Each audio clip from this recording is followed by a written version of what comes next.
সুধীমণ্ডলী, আসসালামু আলাইকুম। এগ্রি বাংলা ইউটিউবের পক্ষ থেকে আমি সবাইকে স্বাগতম জানাচ্ছি। আজকে আমি আপনাদের কাছে চর ফসলের গল্প নিয়ে হাজির হয়েছি।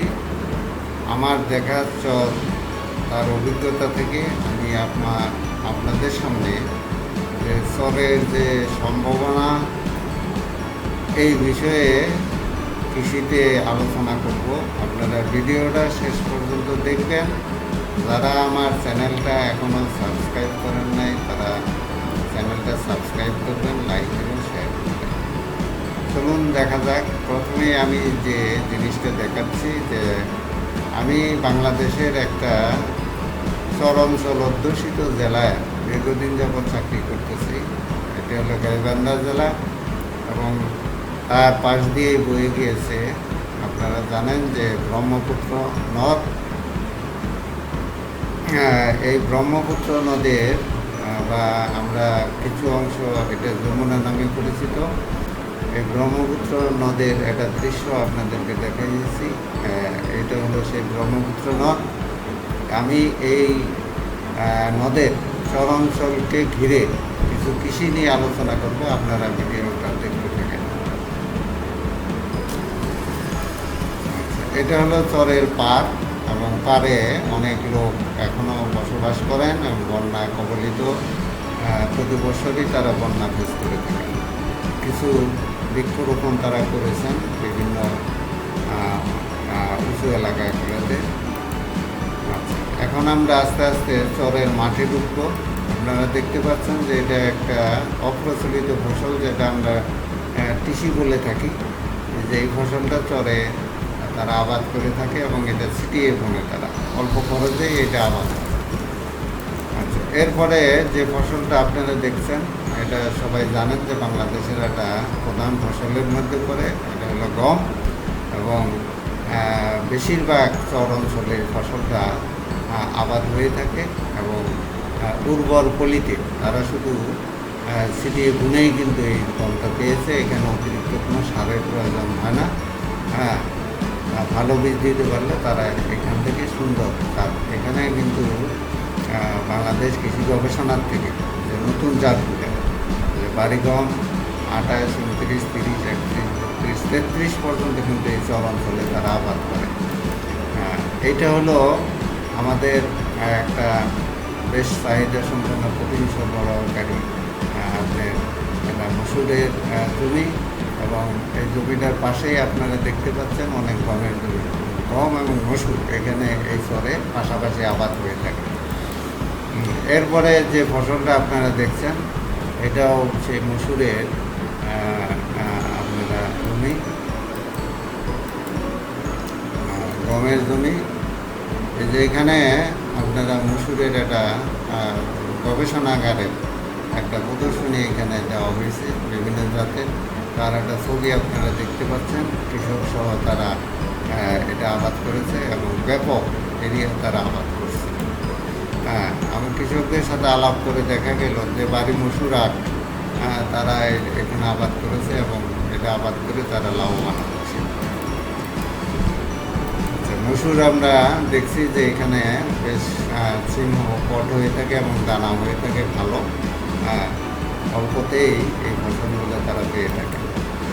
এই যে আর একটা ফসল আপনারা দেখতেছেন এটা খুবই একটা গুরুত্বপূর্ণ ফসল, কিন্তু অপ্রচলিত হারে যাওয়ার মতো। এটাকে আমরা চীনা বলে থাকি, চীনা ফসল।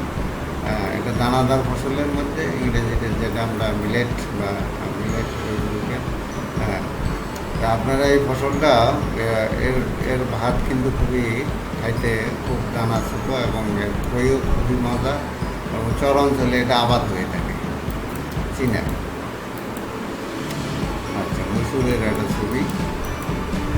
এখানে আর একটা আপনারা ফসল দেখছেন যেটা চীনাবাদাম নামে পরিচিত এবং চর অঞ্চলে এটা ব্যাপক আবাদ হয়ে থাকে। খুব সুন্দর আবাদ হয় পলিতে। আমরা এই যে শীত মৌসুমের এটা ছবি, যে কেবল এটা গ্রোয়িং স্টেজে ছিল চীনাবাদাম।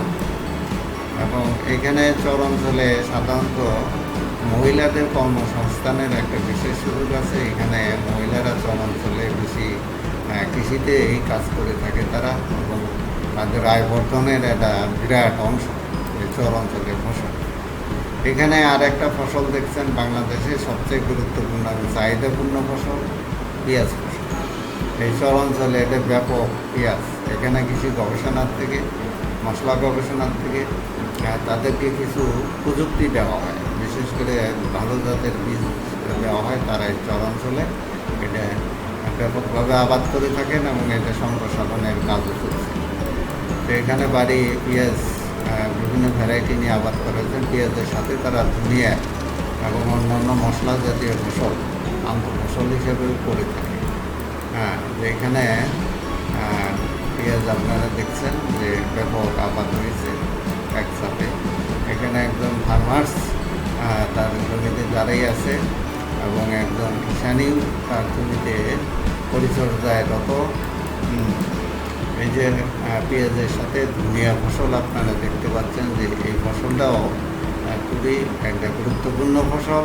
এটাও পেঁয়াজের সাথে তারা আবাদ করে থাকে। চর অঞ্চলের গাইবান্ধার একটা প্রবাদ আছে যে স্বাদে ভরা রসমঞ্জরির গ্রাম, চর অঞ্চলের ভুট্টা মরিচ গাইবান্ধার প্রাণ। এই সেই ভুট্টা, যে ভুট্টাটা হলো গাইবান্ধার ব্র্যান্ডিং ফসল। বিশেষ করে মরিচ এবং ভুট্টা, এই দুটো ব্র্যান্ডিং ক্রপ হিসেবে স্থান লাভ করেছে গাইবান্ধার, বিশেষ করে চর অঞ্চলে ব্যাপক ভুট্টার আবাদ করে। এটা আপনারা দেখতে পাচ্ছেন যে ভুট্টার বিভিন্ন জাত এখানে আবাদ হয়।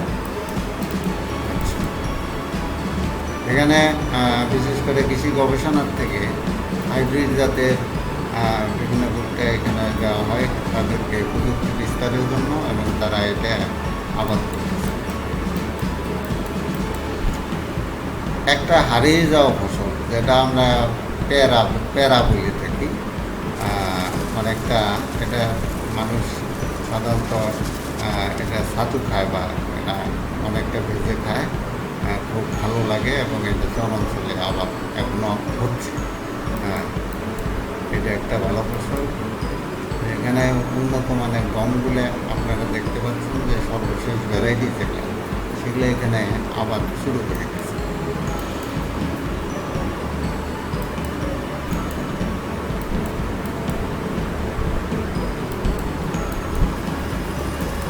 গমের জমি দেখলেন। এই হলো মোটামুটি আমার আজকের উপস্থাপনা। আপনারা এরপরে আরও এই বিষয়ে ভিডিও দেখবেন। আমি সবাইকে ধন্যবাদ জানাচ্ছি আমার সাথে থাকার।